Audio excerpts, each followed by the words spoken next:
నరసంపేట వాణిజ్య విభాగం. స్వాగతం సుస్వాగతం.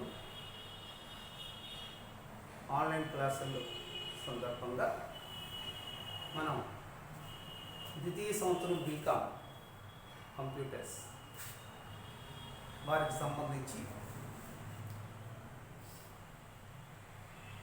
కోర్ సబ్జెక్ట్ ఆయన business loss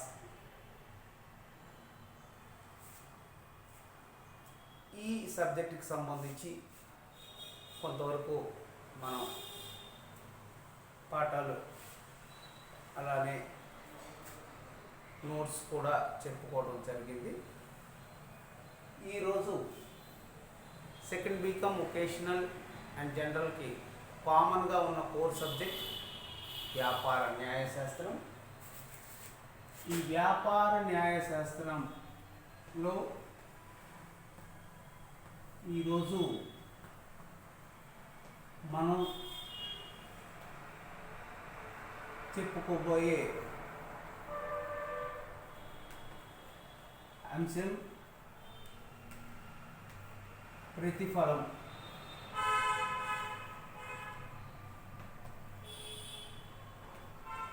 consideration.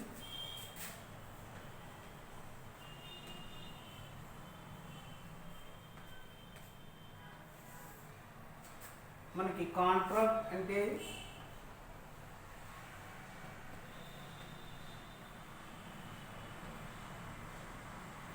Agreement plus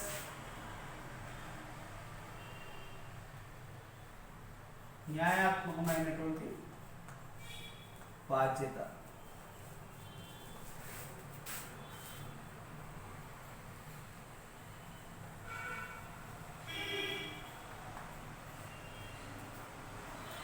అయితే కాంట్రాక్ట్ సంబంధించినటువంటి లక్షణాలు, ఆవశ్యకాలు, వాటికి సంబంధించి సుమారుగా ఒక 10 అంశాలని మనం చెప్పుకోవడం జరిగింది.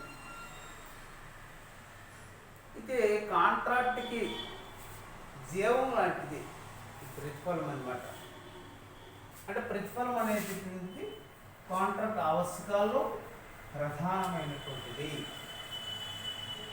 అయితే ప్రతిఫలం లేని కాంట్రాక్టుని ప్రతిఫలం లేని కాంట్రాక్ట్ని దిగంబర కాంట్రాక్టులు అంటాం. కాంట్రాక్టులు అవి దిగంబర కాంట్రాక్టులు. దిగంబర ప్రతిఫలం లేని కాంట్రాక్టుని దిగంబర కాంట్రాక్టులు అని చెప్పడం.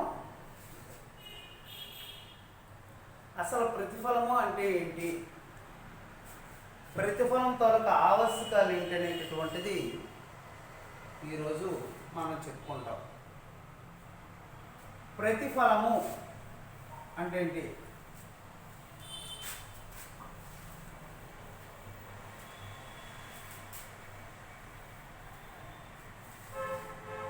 మనం సేవ చేసేదానికి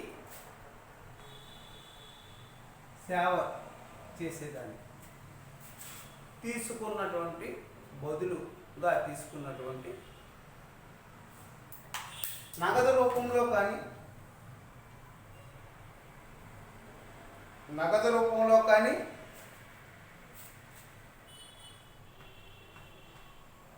వస్తు రూపంలో కానీ సేవా రూపంలో కానీ, అంటే సేవకు సంబంధించి మనం నగదు తీసుకోవడము, వస్తువులు తీసుకోవడం మరియు సేవ చేయడం, వీటిని ప్రతిఫలంగానే మనము భావించడం జరుగుతుంది. అయితే ప్రతిఫలము అంటే ప్రతిగా వచ్చినది,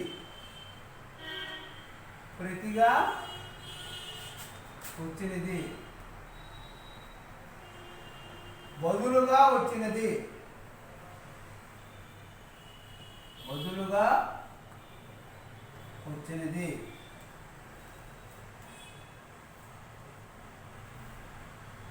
ప్రతిఫలం ప్రతిగా వచ్చినది అంటే మనకు తిరిగి వచ్చింది అనమాట. అది ఏ రూపంలో కావచ్చు. బదులుగా వచ్చినది, బదులుగా కొంత మొత్తము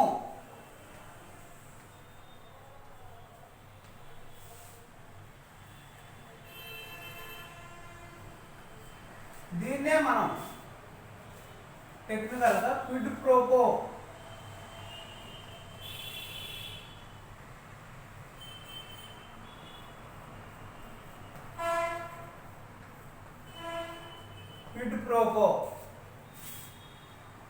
బదులుగా రావటం, కొంత మొత్తం అనేటటువంటి ఇది బదులుగా రావడం అనేటటువంటిది మనం క్విడ్ ప్రోకో అని చెప్పేసి అనడం జరిగింది.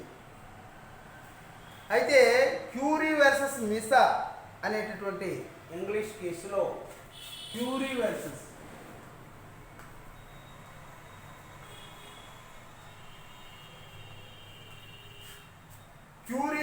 మిసా అనేటటువంటి ఈ కేసులో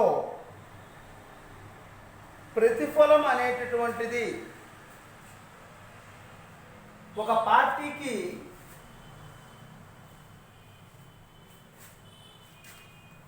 లాభం, మరి ఒక పార్టీకి నష్టం. ఒక పార్టీకి హక్కు భుక్తములు, రెండవ పార్టీకి హాని. అంటే కాంట్రాక్ట్లో ఉండేటటువంటి రెండు పార్టీల్లో ఒక పార్టీ లాభాన్ని అనుభవిస్తే రెండవ పార్టీ నష్టాన్ని, ఒక పార్టీ లాభ తాలూకా హక్కుల్ని కలిగి ఉంటే రెండవ పార్టీ నష్టాన్ని కలిగి ఉంటుంది, అంటే హాని. దానివల్ల ఎంతో కొంత ప్రమాదం అంటే లాస్. అంటే లాస్ అనేటటువంటిది అంటే నగదు రూపంలో లాస్ అనేటటువంటిది జరగడానికి ఇక్కడ మనకి అవకాశం ఉంటాయి. దాన్ని ఒక నిర్వచనంగా చెప్పుకోవడం జరిగింది. అంటే క్యూరీ వర్సెస్ మిసా అనేటటువంటి కేసులో ఇంగ్లీష్ సంబంధించిన ఇంగ్లీష్ కేసులో మన ప్రతిఫలానికి ఒక నిర్వచనం అంటూ ఇవ్వడం జరిగింది నిర్వచనంగా.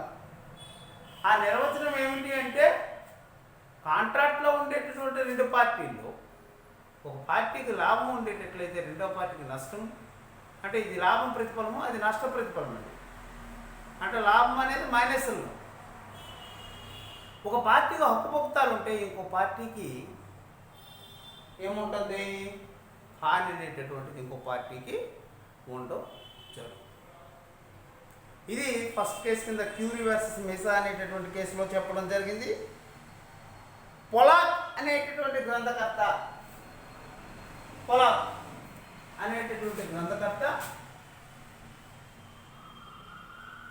మనకి ఒక డెఫినేషన్ ఇవ్వడం జరిగింది. ఆ డెఫినేషన్లో ఏంటంటే భూత వర్తమాన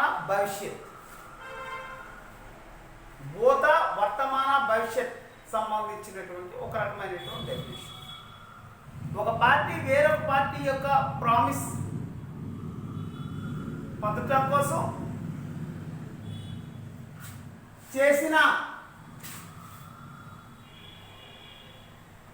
చేసి ఉండిన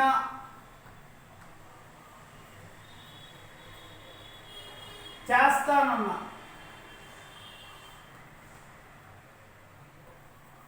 వర్తమాన భూత భవిష్యత్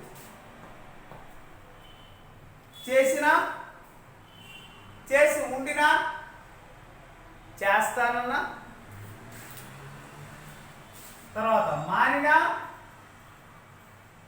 మాని వేస్తానన్న అంటే ఒక పని చేయడం కానీ చేయకపోవడం కానీ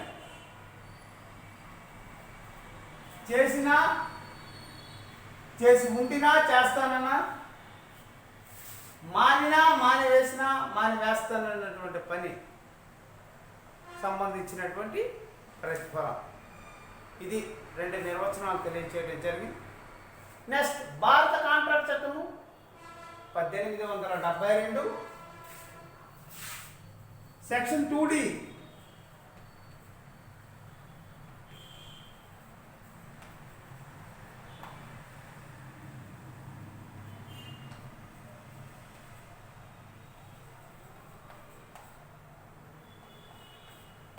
2D ప్రకారం సెక్షను సబ్ సెక్షను.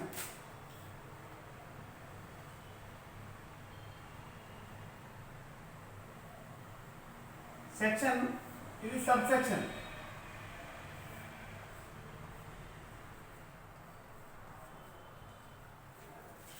పొలాల నిర్వచనమే మళ్ళా చెప్పుకోవడం జరిగింది. చేసినా లేదా మానినా, చేసి ఉండినా లేదా మానివేసినా, చేస్తానన్నా లేదా మానివేస్తానన్నటువంటి పని ఈ ప్రతిఫలం. అదేంటిది? ఇది సేమ్ పొలాల నిర్వచనమే. వేరే ఒకరు ప్రామిస్ పొందడానికి గాను చేసినా లేదా మానినా, చేసి ఉండినా లేదా మానివేసినా, చేస్తానన్నా లేదా మానివేస్తానన్నటువంటి సందర్భం అన్నమాట. ఈ సందర్భంలో మనకి భారత కాంట్రాక్ట్ చట్టము సెక్షన్ 2D ఇచ్చినటువంటి ఆ డెఫినేషన్ అదనమాట. డెఫినేషన్స్ మనం చెప్పుకున్నాం. ఇప్పుడు చెప్పుకోబోయేది మనం ప్రతిఫలము దేనికి తీసుకుంటాము. ఒక పని చేయడానికి కానీ, లేదా ఒక పని మానడానికి కానీ, లేదా రెండు పార్టీలకు ప్రతిఫలం అనేటటువంటిది ఉంటుందని చెప్పాం. మనం ఒక దుకాణంకి వెళ్ళి ఒక వస్తువు కొన్నాం. వస్తువు అనేది మనకు ప్రతిఫలము, నగదు అనేటటువంటిది వ్యాపారస్తునికి ప్రతిఫలము. అంటే రెండు పార్టీలకు ప్రయోజనం ఉంటుంది. రెండు పార్టీలు ప్రయోజనాన్ని పొందుతాయి. రెండు పార్టీలు ప్రతిఫలాన్ని పొందడానికి అవకాశము ఉంది. అయితే ప్రతిఫలం తాలూకా న్యాయాత్మక నిబంధనలు మనం చెప్పుకుంటాం. ఇక్కడ ఈ న్యాయాత్మక నిబంధనలు ఏంటి? ప్రతిఫలము తాలూకా ప్రతిఫలం అంటే ఏంటి? ప్రతిఫలం నిర్వచనాలు ఏంటి? క్యూరీ వర్సెస్ మేసా కేసు ఏంటి? తర్వాత పొలాక్ నిర్వచనం ఏంటి? భారత కాంట్రాక్ట్ చట్టం 1872 సెక్షన్ 2D సంబంధించినటువంటి నిర్వచనం ఏంటి అనేటటువంటిది చెప్పుకున్నాం. ఇది ప్రతిఫలం 5 మార్కులు ఇచ్చేటప్పుడు మనం రాస్తాం. దాంతోపాటు ప్రతిఫలం అనగానేమి, ప్రతిఫలం తాలూకా న్యాయాత్మక నిబంధనల గురించి రాయమంటే మనం చేయవలసిన పని ఏంటంటే న్యాయాత్మక నిబంధనలు, లక్షణాలు, కావలసినటువంటి అంశాలు. ప్రతిఫలం తాలూకా కావలసినటువంటి అంశాలు, ప్రతిఫలానికి ఏంటి, లక్షణాలు ఏంటి, ప్రతిఫలం తాలూకా నియమ నిబంధనలు ఏంటి అనేటటువంటి దాంట్లో మనకి ఒక 7 పాయింట్లు ఇవ్వడం జరిగింది ఇక్కడ. ఆ 7 పాయింట్లో మొదటి పాయింట్ కింద ప్రామిసర్ కోరిక మీద ప్రతిఫలం ఉండాలి. అంటే ఒక పని చేయాలి అని ఒక వ్యక్తి చెప్పేటప్పుడు ఆ పనిని చేసిన తర్వాత సదరు వ్యక్తి ప్రతిఫలాన్ని పొందడానికి అర్హుడు. ఒక వ్యక్తి పని గురించి చెప్పకుండా తనకు తానుగా అవతల వ్యక్తి తాలూగా పని చేసేటప్పుడు లేదా సహాయం చేసేటప్పుడు ఏమవుతుంది? అక్కడ ప్రతిఫలము అడగడానికి సదరు వ్యక్తి ఎవరైతే పనిచేశారో ఆ వ్యక్తికి అవకాశము లేదు అనేటటువంటిది పాయింట్.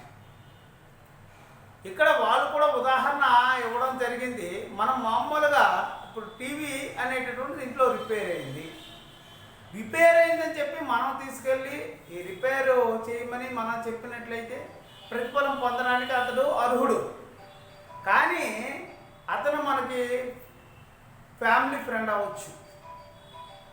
అతను మన ఇంటికి వచ్చి మనం చెప్పకుండా టీవీ రిపేర్ అయినది అనేటటువంటి విషయం తనకు తానుగా తెలుసుకోవడం అంటే టీవీ ఆన్ చేసామనుకో రాలేదు, తనకు తానుగా తెలుసుకొని తాను రిపేర్ చేసేటప్పుడు ఎట్టి పరిస్థితులను ప్రతిఫలం అడగడానికి ఆ వ్యక్తికి సదరు వ్యక్తికి అర్హత లేదు. కానీ అవతల వ్యక్తి ఫ్రెండ్ టీవీ బాగైనది అనేటటువంటి ఉద్దేశంతో తనకి తానుగా డబ్బులు ఇచ్చేటప్పుడు అక్కడ ప్రతిఫలము తీసుకోవడానికి హక్కు అయితే ఆ పార్టీకి ఉంది. అదే ఉదాహరణ ఇక్కడ ఏం ఇచ్చారంటే ఒక వ్యక్తి తాలూకా ఇల్లు కాలిపోవడం కానీ, లేకపోతే గడ్డి కుప్పలు కాలిపోవడం కానీ, లేకపోతే ఇంకొక ఇష్యూ అయ్యేటప్పుడు ఆ వ్యక్తికి సహాయం చేద్దాము మానవతా దృక్పథంతో అని చెప్పి వేరొక వ్యక్తి ఆ మంటలను ఆర్పడానికి కొంత మొత్తం ఖర్చు పెట్టినట్లయితే ఆ మొత్తాన్ని అవతల పార్టీ నుంచి తీసుకోవడానికి హక్కు అనేటటువంటిది ఉండదు అనేటటువంటిది చెప్తారు. అంటే తనకు తానుగా స్వతంత్రంగా వచ్చి సేవ చేశారు కాబట్టి ప్రతిఫలం అడగడానికి అవకాశము లేదు. నెక్స్ట్ ఇక్కడికి వచ్చేటప్పటికి మనకి ఒక కేసు ఉంది, దుర్గా ప్రసాద్ వర్సెస్ బలదేవ్. దుర్గా ప్రసాద్ వర్సెస్ బలదేవ్. మూడో వ్యక్తి తాలూకు కోరిక మేరకు మనం సేవ చేసినట్లయితే మనం రెండవ పార్టీ నుంచి ప్రతిఫలాన్ని పొందడానికి అవకాశం లేదు అనేది కేసు. దుర్గా ప్రసాద్ వర్సెస్ బలదేవ్. ఈ కేసులో కలెక్టర్కు సంబంధించి కలెక్టర్ కోరిక మేరకు ఇక్కడ బిడి అనేటటువంటి ఇద్దరు వ్యక్తులు కలెక్టర్ వారి ఆదేశానుసారము, కలెక్టర్ వారు అంటే అక్కడ థర్డ్ పార్టీ, మూడవ పార్టీ, కలెక్టర్ వారి తాలూకా ఆదేశానుసారము దుర్గాప్రసాద్ అనేటటువంటి వ్యక్తి మార్కెట్ అభివృద్ధి చేయడానికి కొంత ఖర్చు పెట్టడం జరిగింది. దుర్గాప్రసాద్ అంటే బలదేవ్ ఖర్చు పెట్టడం జరిగింది. దుర్గాప్రసాద్ అనేటటువంటి వ్యక్తి కొంత చోటు అంటే ఆ స్థలంలో వ్యాపారం చేస్తున్నందుకు కొంత మొత్తాన్ని ఇస్తానని చెప్పి బలదేవ్ తెలియచేయడం జరిగింది. కానీ కలెక్టర్ వారి ఆదేశానుసారము దాన్ని అభివృద్ధి చేయటం వల్ల మూడో వ్యక్తి కొంత మొత్తాన్ని ఇస్తానన్నానా, రెండో వ్యక్తి సదరు పార్టీ నుంచి అమౌంట్ తీసుకోవడానికి అవకాశము లేదు అనేటటువంటిది ఈ కేసుకు సంబంధించినటువంటి ఉద్దేశం. అంటే ఇక్కడ మూడు పార్టీలు ఉన్నాయండి. మూడు పార్టీల్లో కలెక్టర్ వారు third party, Durgaprasad versus Baladev. D అనేది ఫస్ట్ పార్టీ అనుకుందాం, బి అనేది సెకండ్ పార్టీ, లేదా B first party, D second party, ఏదో ఒక విధంగా మనం చూసుకున్నట్లయితే కలెక్టర్ వారి ఆదేశానుసారం ఇక్కడ ఏంటంటే ఇది బలదేవ్ అనేటటువంటి వ్యక్తి మార్కెట్ని అభివృద్ధి చేయడం జరిగింది. మార్కెట్ని అభివృద్ధి చేసేటప్పుడు ఆ మార్కెట్లో కొంత ప్లేస్ని దుర్గాప్రసాద్ అనేటటువంటి వ్యక్తి వాడుకుంటున్నందున నేను కొంత మొత్తాన్ని ఇస్తానని చెప్పి బలదేవికి చెప్పడం జరిగింది. కానీ ఈ కేసులో కలెక్టర్ వారు థర్డ్ పార్టీ కాబట్టి కలెక్టర్ వారు అంటే చెప్పినటువంటి అంశానికి అనుగుణంగా ఇక్కడ బలదేవు అభివృద్ధి చేశాడు. కానీ ఈ పార్టీకి సంబంధించి దుర్గాప్రసాద్ అనేటటువంటి వ్యక్తి బలదేవ్కి అమౌంట్ ఇస్తామన్నప్పటికీ కూడా ఆ బలదేవ్ దుర్గాప్రసాద్ నుంచి ఆ మొత్తాన్ని వసూలు చేసుకోవడానికి అవకాశం లేదు.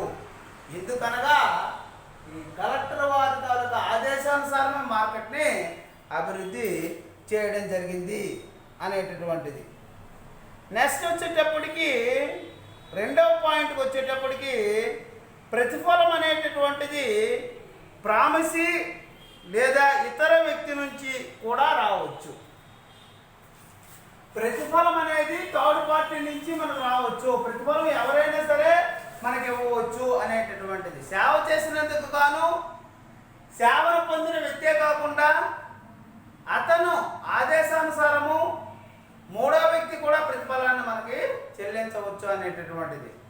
ఆంగ్ల న్యాయశాస్త్రంలో అయితే ప్రతిఫలం అనేటటువంటిది ప్రామిసీ నుంచే రావాలి, థర్డ్ పార్టీ నుంచి ప్రతిఫలం అనేటటువంటిది రాకూడదు అనేది ఆంగ్ల న్యాయశాస్త్రం.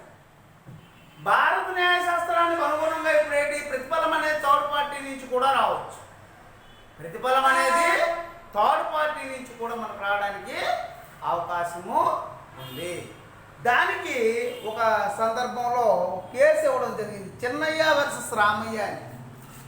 చెన్నయ్య వర్సెస్ రామయ్య ఇది కేసు.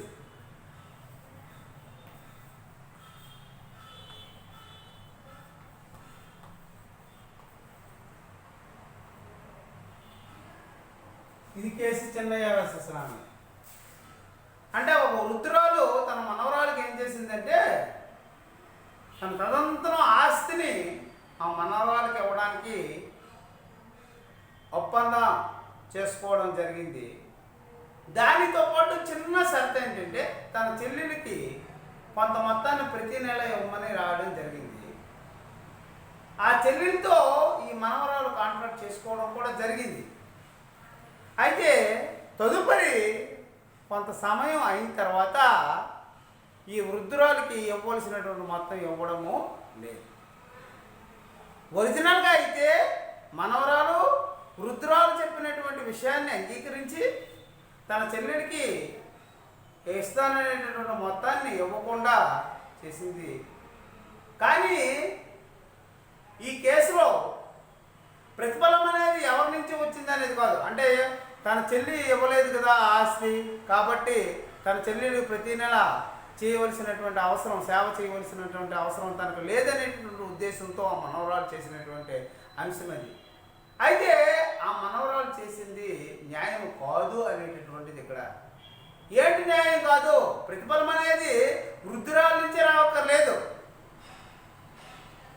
అంటే ఇక్కడ ఎవరు ఈ చెల్లెమ్మ నుంచి రావక్కర్లేదు. ప్రతిఫలం అనేది చెల్లెమ్మ తాలూకా ఆ చుట్టం ద్వారా వచ్చింది. కాబట్టి ఒరిజినల్గా ఒక వ్యక్తి తన ఆస్తిని ఎండార్స్ చేస్తూ తన ఆస్తిని రాస్తూ తన కోరిక ఏంటంటే వృద్ధురాలికి కొంత మొత్తాన్ని సహాయం చేయాలని అని చెప్పేటప్పుడు ఆ కారణం చేత వృద్ధురాలికి ఎట్టి పరిస్థితుల్లోనూ సహాయం చేయకుండా ఉండకూడదు అనేటటువంటి ఈ మనవరాలి దురుద్దేశం అనేటటువంటిది న్యాయపూరితమైనటువంటిది కాదు అనేటటువంటిది మనం చెప్పుకున్న విషయం. నెక్స్ట్ ఇక్కడికి వచ్చేటప్పటికి మూడవది ఏంటంటే దావా వేయుట, నిలిపివేయుట ఒకటి, తర్వాత తగాదాకు సంబంధించినటువంటి సంప్రదింపులు ఒకటి, రుణదాతకు చెల్లించి మొత్తం ఒకటి ఇక్కడ ఇచ్చేసాడు. దావా వేయుటకు, నిలిపివేయుట, దావా వేయడం అంటే ఏవైనా తగాదాలు వచ్చేటప్పుడు నీకు నేను ఇంత మొత్తం ఇస్తానని చెప్పేసి ఇవ్వవలసినటువంటి కాలానికి ఇవ్వకపోయినట్లయితే ఆ మొత్తాన్ని ఇవ్వలేని కారణంగా కొంత మొత్తాన్ని అదనంగా కల్పిస్తానని కానీ వడ్డీ ఇస్తానని కానీ చెప్పడం ద్వారా ఆ సదరు పార్టీ దావా వేయకపోవడం అది ఒక సందర్భం. రెండవ సందర్భము తగాదాకు సంబంధించిన సంప్రదింపులు అని చెప్పేసి అనడం జరిగింది. ఇది మనోవర్తి విషయంలో భార్య తన తాలూకా భర్తపై కేసు వేయాలనేటటువంటి ఉద్దేశం. భర్త భార్యను బతిమాలుతూ ఈ మొత్తాన్ని అధికంగా ఇస్తాను లేదా వడ్డీ ఇస్తానని చెప్పేసి ఆ దావా నిలిపివేయటకు తన ప్రయత్నం చేయడం.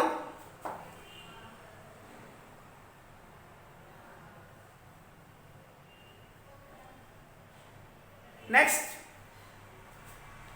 మధ్యవర్తుల ద్వారా, మధ్యదళాల ద్వారా తగులు సెటిల్మెంట్ చేసుకోవడం, లేదంటే రుణదాత దగ్గరికి రుణగ్రస్తులు వచ్చి నేను ఇంత మొత్తం ఇవ్వలేను, కొంత మొత్తం మాత్రమే ఇవ్వగలను అంటే 5,000 బాకీ అనుకోండి, ఒక 4,000 నా దగ్గర ఉంది లేదా 3,000 ఉంది, బాకీ పరిష్కార నిమిత్తం తీసుకో అని చెప్పి అతను బ్రతిమాలుకొని వేడుకొని తన తాలూకా పరిష్కారం తానే చూపుకోవడం.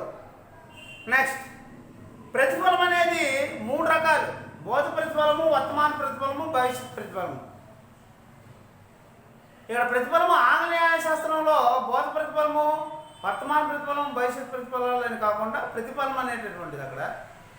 ఇక్కడ మనకి భారత న్యాయశాస్త్రంలో ఏంటంటే ప్రతిఫలం అనేది భూత, వర్తమాన, భవిష్యత్. అంటే మన దగ్గర డబ్బులు లేనప్పుడు విద్య కోసం కానీ, వైద్యం కోసం కానీ, రక్షణ చర్యల కోసం కానీ, రకరకాలైనటువంటి చర్యల కోసం మనం చర్యలు అంటే మన సేవలను పొంది తదుపరి డబ్బు చెల్లిస్తారని చెప్పి ఆ కాలంలో డబ్బులు చెల్లించడాన్ని బోధ ప్రతిఫలం అని చెప్పేసి అనడం జరుగుతుంది. వర్తమాన ప్రతిఫలం అంటే మనం సేవకు తగ్గట్టుగా ప్రతిఫలాన్ని ప్రస్తుత కాలంలో ఇవ్వడం. అలాగే భవిష్యత్ కాలం అంటే మనం అడ్వాన్స్ చెల్లించి సేవల్ని మనం పొందడం. భవిష్యత్ ప్రతిఫలము అంటే ఇప్పుడు సేవ అనేటటువంటిది ఇప్పుడు జరగదు, భవిష్యత్తులో జరుగుతుంది, దాన్ని మనం బుక్ చేసుకోవడం, ఆన్లైన్ బుకింగ్ అని. భవిష్యత్తు కాలానికి సంబంధించినటువంటి చేయవలసినటువంటి సేవలకు కానీ ఇప్పటి నుంచే మనం దానికి సంబంధించినటువంటి ప్రతిఫలాన్ని నగదు రూపంలో చెల్లించడాన్ని ఇక్కడ మనం భవిష్యత్ ప్రతిఫలం అని చెప్పడం జరుగుతుంది. ప్రతిఫలం అనేటటువంటిది తగిన మొత్తంలో అవసరం లేదని అన్నాడు. ప్రతిఫలం అనేది మిరియపు గింజ కానీ గుండు సూది అంతగానే ఉండొచ్చు, దానికంటే తక్కువ ఉండొచ్చు.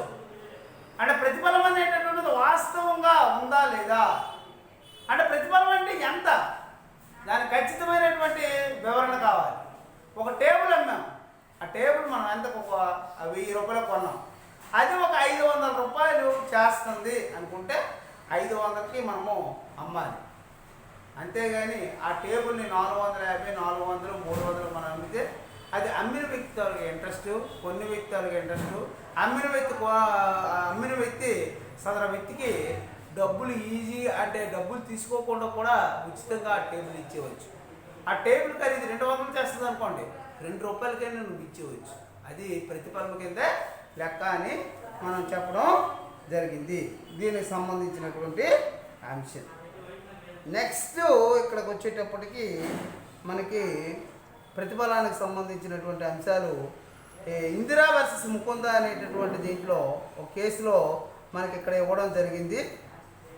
అయితే ఇందిరా వర్సెస్ ముకుంద భార్యాభర్తల కేసులో తనకు చెల్లించవలసినటువంటి అమౌంట్ వాస్తవంగా చెల్లించలేదు, అంటే తక్కువ చెల్లించాలనేటటువంటి దానికోసం కేసు సంబంధించినటువంటి వివరాలు, అంటే ప్రతిఫలం తక్కువ ఎక్కువ అనేటటువంటిది కాదు, అవతల వ్యక్తి దావా వేసేటప్పుడు ఆ ప్రతిఫలాన్ని అవతల ప్రామిసర్ నుంచి పొందుతున్నారా లేదనేటటువంటిది చూడాలి. అది ఖచ్చితమా కాదనేటటువంటి కోర్టులు కూడా తేల్చడానికి అవకాశం లేని సందర్భాలు చాలా ఉంటాయి. ఇప్పుడు మన దగ్గర ఉండేటటువంటి స్కూటర్ విలువ 5000 చేస్తుంది, దాన్ని 500కి ఇచ్చాం, అది మన ఇంట్రెస్ట్ అనమాట. అలానే నెక్స్ట్ ప్రతిఫలం వాస్తవంగా ఉండాలని చెప్పి భౌతిక అసంభవత అని అంటే చనిపోయిన వ్యక్తి శరీరంలో జీవం పోయడం, సూర్యగ్రహం నుంచో చంద్రుడి నుంచో రకరకాలైనటువంటి వస్తువులు తేవడం, ఇటువంటివన్నీ కూడాను మనం అసంభవత అంటే భౌతిక అసంభవం, భౌతికంగా అంటే ఫిజికల్గా మనం చేయలేనటువంటి పనులు, అంటే సూర్యుడిని తాకడం ఫిజికల్గా చేయలేనటువంటి పనులు అన్నమాట. భౌతిక అసంభవత మనం చేయలేనటువంటి పనులకి ప్రతిఫలాన్ని మనము స్వీకరించడం అనేటటువంటిది. నెక్స్ట్ ఇక్కడికి వచ్చేటప్పటికి ముందుగా మనం ఏమైతే చెప్పామో బాధ్యతని, ఆ బాధ్యతని నిర్వర్తించని పక్షంలో ఆ ప్రతిఫలం అనేటటువంటి వాస్తవ ప్రతిఫలము కాదు. ఇది దీనికి సంబంధించినటువంటిది. ప్రతిఫలానికి సంబంధించినటువంటి అంశాలు 7 అంశాలు చెప్పాం ప్రతిఫలానికి సంబంధించి. ఈ 7 అంశాల్లో మనకి ఒక్కొక్క అంశం గురించి దాంట్లో 2-3 పాయింట్ కూడా చెప్పాం, కేసులు కొన్ని చెప్పాం. నెక్స్ట్ క్లాస్కి వచ్చేటప్పటికి కాంట్రాక్ట్కు నూతన వ్యక్తి అంటే అపరిచితుడని, నెక్స్ట్ మినహాయింపులని చెప్పడం జరుగుతుంది. ఇది ప్రతిఫలానికి సంబంధించినటువంటి క్వశ్చన్.